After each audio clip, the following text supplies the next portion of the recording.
بسم الله الرحمن الرحيم نحمده ونصلي على رسوله الكريم اما بعد سورۃ النبأ یہ سورت مکہ مکرمہ میں نازل ہوئی اور جناب محمد رسول اللہ صلی اللہ علیہ وسلم نے جب مکہ والوں کے سامنے توحید پیش کی کہ اللہ کی ذات میں کوئی شریک نہیں، وہ یکتا ہے، وہ تنہا ہے،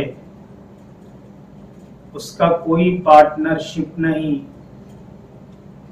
کسی بھی معاملے میں، اور دوسری چیز ان کے سامنے پیش کی کہ میں اللہ کا بھیجا ہوا رسول ہوں۔ حالانکہ بہت زیادہ پریشانی میں اہل مکہ تھے، بڑی الجھن میں تھے پہلی بات کے ماننے میں کہ اللہ کی ذات میں کسی کو ساجی نہ مانا جائے، وہ معبودان باطل کو اللہ تک پہنچنے کا ذریعہ، زینہ اور وسیلہ سمجھتے تھے۔ جناب محمد رسول اللہ صلی اللہ علیہ وسلم کی رسالت کو ماننا بھی ان کے لیے بڑی الجھن کا سبب تھا، لیکن 40 سال تک ان کے سامنے سرکار دو عالم صلی اللہ علیہ وسلم کی صاف و شفاف زندگی ان کو پریشانی میں ڈالے ہوئے تھی کہ دعوی نبوت میں اس شخص کو کیسے جھوٹا کہیں کہ جس شخص کی زندگی کو 40 سال تک ہم نے دیکھا، کبھی اس کی زبان پہ جھوٹ ہم نے نہیں سنا، اور ہم خود ہی اپنی زبانوں سے اور اپنے معاشرے میں اس کو امین اور صادق کے القاب دے چکے ہیں۔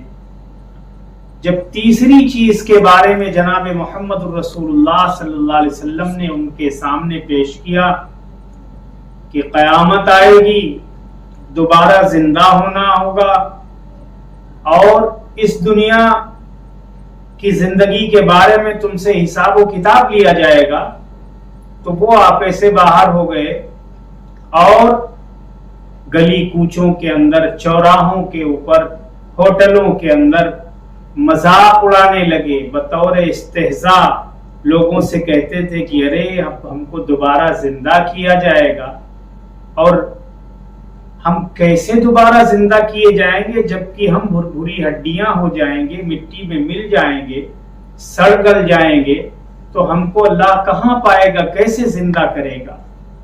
اس وقت اللہ رب العزت نے اس سورت کو نازل فرمایا، سورہ نبا۔ نبا عربی میں خبر کو کہتے ہیں۔ اللہ تعالیٰ فرما رہا ہے بسم اللہ الرحمن الرحیم عما یتساءلون، کس چیز کے بارے میں ایک دوسرے سے یہ سرگوشیاں کر رہے ہیں، سوالات آپس میں کر رہے ہیں، وہ کون سی چیز ہے جس کے بارے میں یہ شک و شبہ کے اندر پڑے ہوئے ہیں؟ اللہ تعالیٰ کہہ رہا ہے عن النبأ العظیم، ارے اس بڑی خبر کے بارے میں، بڑے حادثے کے بارے میں، مراد قیامت ہے کہ اس بڑی خبر کے بارے میں یہ لوگ شک شبہ کر رہے ہیں، وہ بڑا حادثہ الذی ہم فیہ مختلفون، جس چیز کے بارے میں یہ لوگ اختلاف کر رہے ہیں، ان کی رائیں مختلف ہیں۔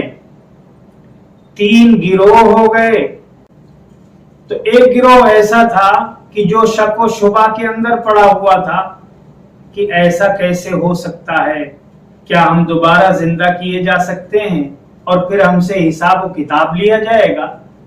یہ اسی گروہ کے بارے میں اللہ تعالیٰ فرما رہا ہے کہ الذی ہم فیہ مختلفون، جس چیز کے بارے میں یہ لوگ اختلاف کر رہے ہیں، کلا سیعلمون، باز آ جائیں ان قریب جان لیں گے۔ ہاں، یہ جو شک و شبہ کر رہے ہیں، ان کا شک و شبہ کرنا، یہ اپنی حرکتوں سے باز آ جائیں، بطور استہزاء گلی کوچوں میں جو ہمارے محبوب کا مذاق اڑا رہے ہیں، اور کہہ رہے ہیں کہ ارے اب تو دوبارہ ہم زندہ کیے جائیں گے، اب ہم کو اللہ تعالیٰ دوبارہ جو ہے مٹی میں ملا کر کے اور دوبارہ ہم کو زندہ کرے گا، ایسے مذاق بنائے ہوئے تھے۔ تو اللہ تعالیٰ فرما رہا ہے باز آ جائیں، ہم قریب جان لیں گے۔ دوبارہ اللہ تعالیٰ کہہ رہا ہے ثم کلا سیعلمون، پھر باز آ جائیں ہم قریب جان لیں گے۔ اللہ تعالیٰ نے خبردار کیا ہے کہ اے لوگوں مذاق نہ اڑاؤ، ورنہ وہ دن دور نہیں کہ جب تم اپنے اس کیے پر بہت زیادہ پچھتاؤ گے۔ اللہ تعالیٰ آگے فرما رہا ہے کہ اب ذرا کچھ میری قدرت کے وہ شاہکار جو تمہاری آنکھوں کے سامنے ہیں انہیں دیکھو۔ أَلَمْ نَجْعَلِ الْأَرْضَ مِهَادًا، اللہ تعالیٰ یہاں سے اپنی قدرت کی وہ دلیلیں پیش کر رہا ہے۔ کیا قیامت کا لے آنا، تم کو دوبارہ زندہ کر دینا یہ میرے لیے مشکل ہے؟ تمہیں مشکل معلوم ہوتا ہے؟ یا پھر یہ چیزیں، کیا ہم نے زمین کو بچھونا نہیں بنایا، زمین کو فرش نہیں بنایا؟ یہ اس کی قدرت کاملہ کی دلیل ہے کہ دیکھو کس طریقے سے اللہ نے زمین کو پانی پہ بچھا دیا، پانی پہ روک دیا۔ اور اس کی دلیل یہ ہے کہ کہیں سے آپ پائپ ڈالیں، بورنگ کریں، نیچے سے آپ کو پانی برآمد ہوگا۔ کس طریقے سے اللہ نے اپنی قدرت کاملہ سے زمین کو پانی پر روکا اور زمین کو ایسا فرش بنایا، ایسا فرش بنایا کہ اللہ نے قیامت تک کے آنے والے انسانوں کے لیے اللہ نے اسی زمین کو گودام بھی بنا دیا۔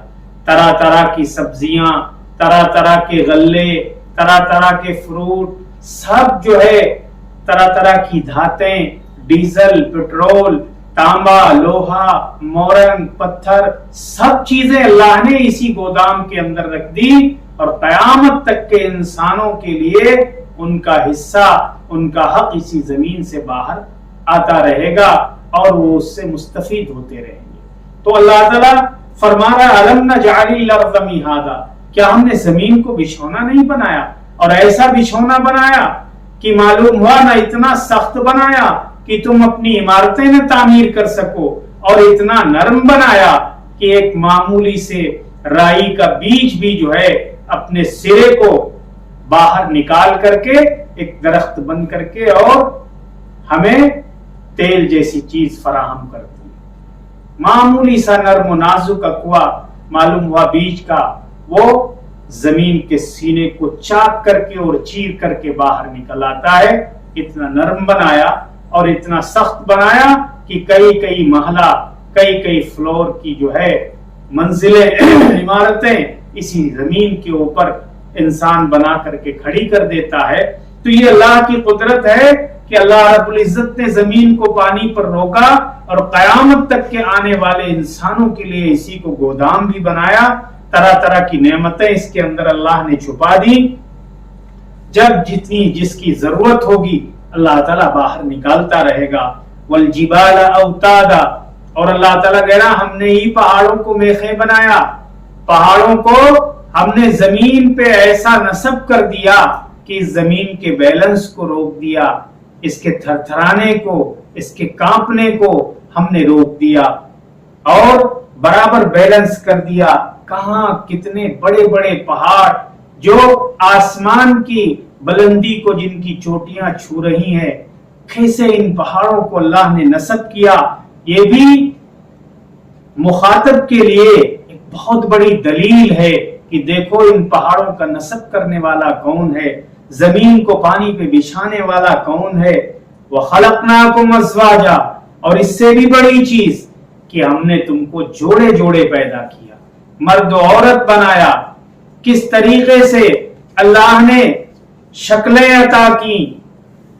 قرآن کریم کی دوسری آیات میں اللہ تعالیٰ نے فرمایا وَفِي أَيِّ صُورَةٍ مَا شَاءَ رَكَّبَكَ، کہ ہم نے جس شکل و صورت میں جسے چاہا بنایا۔ چہرے میں آئٹم اتنے ہی ہیں، مشینری اتنی ہی ہے، لیکن ہر انسان کی صورت و شکل الگ الگ ہے، وہ اپنی اپنی شکل و صورت سے پہچانا جاتا ہے۔ عورت کے چہرے پہ بال نہیں ہوتے ہیں، مرد کے چہرے پہ داڑھی اور مونچھ ہوتی ہے۔ اللہ رب العزت نے یہ امتیاز اپنی قدرت کاملہ سے رکھا کہ دیکھو عورت کا چہرہ الگ بنایا، مرد کا چہرہ الگ بنایا. یہ پروردگار عالم کی قدرت کی جو ہے بہت بڑی دلیل ہے. تو اللہ تعالیٰ فرما رہا ہے کہ زمین کو بچھونا بنایا، پہاڑوں کو میخیں بنایا اور تم کو جوڑے جوڑے پیدا کیا، اور فرمایا وَجَعَلْنَا نَوْمَكُمْ سُبَاتًا، اور ہم نے نیند کو تھکن دور کرنے کا ذریعہ بنایا. ذرا چند گھنٹوں کے بعد جب آدمی کا جسم تھکاوٹ سے چور ہو جاتا ہے تو اللہ رب العزت نے وہ نعمت عظما دی، وہ نیند جیسی نعمت تھی. اگر چند لمحوں کے لیے آدمی کا سوئچ آف ہو جائے، ذرا سا نیند آ جائے اس کو، تو پھر اس کے بدن میں تازگی آ جاتی ہے اور پھر اس کے اندر وہ چستی اور پھرتی آ جاتی، اپنے آپ کو تازہ دم پاتا ہے. جیسے آج کے دور میں موبائل اگر ہینگ کرنے لگے تو لوگ کہتے ہیں کہ اس کا سوئچ آف کر دو پھر کھول دو، وہ پھر صحیح ہو جائے گا. اسی طریقے سے آدمی اگر چند منٹ چند لمحات اگر وہ نیند لے لیتا ہے، سو جاتا ہے، تو پھر اس کو پھر تازگی آ جاتی ہے اور پھر وہ تازہ دم ہو جاتا ہے. یہ اللہ کی قدرت کے وہ کارنامے ہیں جو کفار مکہ کے سامنے اللہ رب العزت نے اپنے محبوب کی زبانی پیش کیے کہ دیکھو ان سب چیزوں کا کرنا یہ ہمارے لیے کوئی بڑی بات نہیں. تم سمجھتے ہو کہ دوبارہ زندہ کیا جانا یہ بڑا کارنامہ ہے، بڑی بات ہے. اللہ رب العزت کہتا ہے کہ نہیں، میرے لیے کوئی بڑی بات نہیں، بلکہ اللہ رب العزت کی تو یہ صفت ہے، انما امرہ اذا اراد شیئا ان یقول له کن فیکون. اللہ رب العزت جب کسی چیز کا ارادہ کرتا ہے کہ ہو جا تو وہ چیز ہو جایا کرتی ہے. باقی انشاءاللہ کل ہوگا. اللہ رب العزت ہم سب کو صحیح سمجھ نصیب فرمائے.